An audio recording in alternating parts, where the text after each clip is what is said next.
اور کسی مومن کو شایع نہیں کہ مومن کو مار ڈالے مگر بھول کر،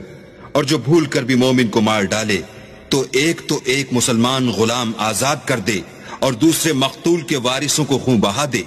ہاں اگر وہ معاف کر دیں تو ان کو اختیار ہے۔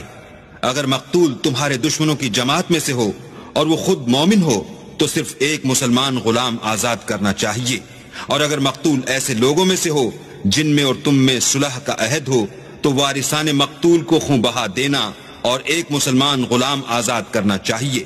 اور جس کو یہ میسر نہ ہو وہ متواتر 2 مہینے کے روزے رکھے۔ یہ کفارہ اللہ کی طرف سے قبول توبہ کے لیے ہے،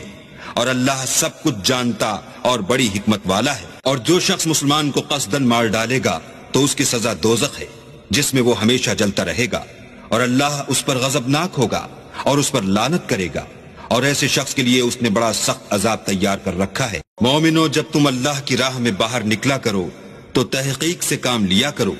اور جو شخص تم سے سلام علیک کرے اس سے یہ نہ کہو کہ تم مومن نہیں ہو،